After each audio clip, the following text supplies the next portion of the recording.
Indeed, in a presidential election like the one being challenged in this petition, where it was held in 176,846 polling units, 8,809 wards, 774 local government areas, 36 states, and the Federal Capital Territory, it is unimaginable that governments in the petition which merely allege irregularities and/or malpractice without specifying the particular polling units or particular collation centers where the irregularities or malpractices have taken place will be regarded as proper, merely because the respondent has not requested for further particulars.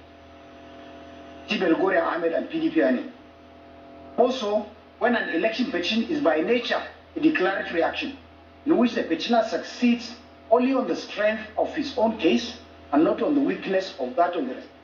Ibusari versus Adepoju, Oyetola versus Adeleke, and Anazong versus Onubogu, citations on them. It is in this respect that the petitioner has an obligation to set up a clear, unambiguous, precise, and positive case in his pleadings, since pleadings is the foundation of a party's case, and it is to the pleadings that the parties to litigation as well as the court are all bound. TNM and others versus Adu. It is in the light of all the foregoing that I find and hold that the motions of the respondents listed above succeed. In consequence, paragraphs 9, 60, 61, 66, 67, 68, 69, 70, 71, 72, 73, 76, 77, 78, 83, and 99 of the petition, which have failed to state the specific polling units, collation centers, or the specific places where the irregularities and malpractices are alleged to have occurred, or the figures of votes which are being claimed are grossly vague, imprecise, nebulous, and bereft of material particulars, and have thus failed to meet the requirements of paragraph 4, sub 1, sub D of the Electoral Act 2020. In accordance with paragraph 4, sub 7 of the said schedule, the said paragraphs are consequently hereby struck out. On the first respondent's prayer to strike out paragraphs 57 and 58 of the petition for being inconsistent with paragraphs 65, 67, 70, and 71 of the petition, the essential contention of the first respondent is that whilst in paragraph 57 and 58 of the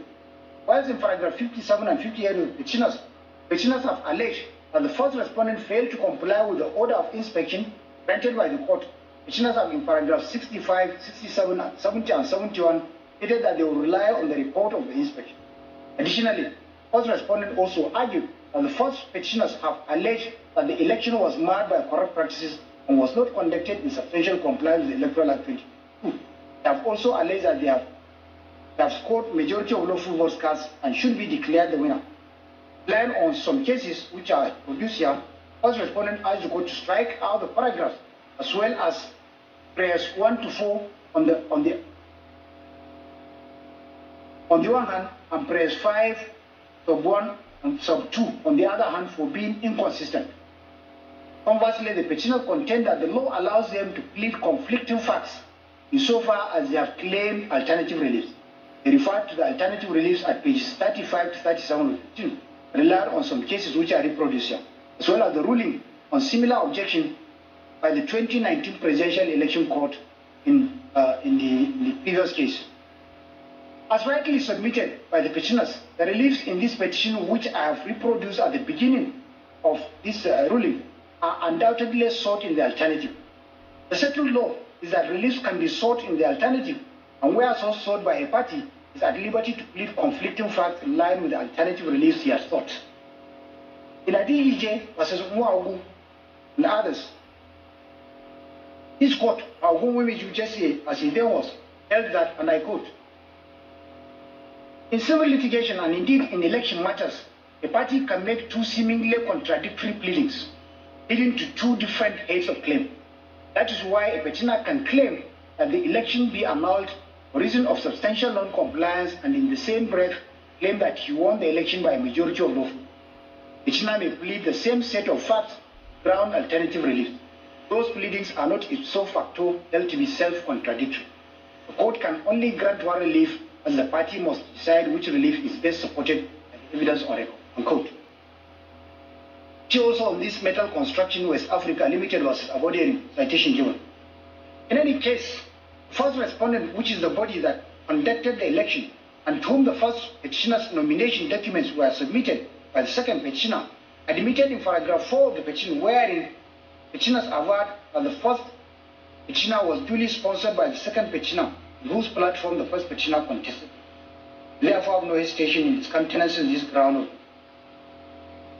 Now, second category of objections or applications. These are the categories that challenge the competence of the petition on some of its grounds. Second category of the respondent's application that challenge some of the grounds of the petition and or the competence of the petitioner as follows. First, respondent's motion filed on the 19th of April 2023, seeking 1. Order striking out ground 2, paragraphs 333 to 79 and release 5, Roman 1 and 2 of the petition on transmission of election results for being cut off by issue as topic. 2.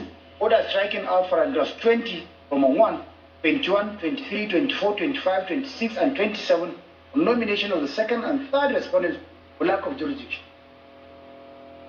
Second and third respondents' motion filed on the 12th of May 2023 seeking for the following. 1. Order striking out or dismissing the petition for being incompetent and defective. 2. Order striking out grounds 1, 2, and 3 of the petition. 3. Order striking out release 1, Roman 1, 3, 2, 3, 4, Roman 1 to 4, 5, Roman 1 and 2 of the petition.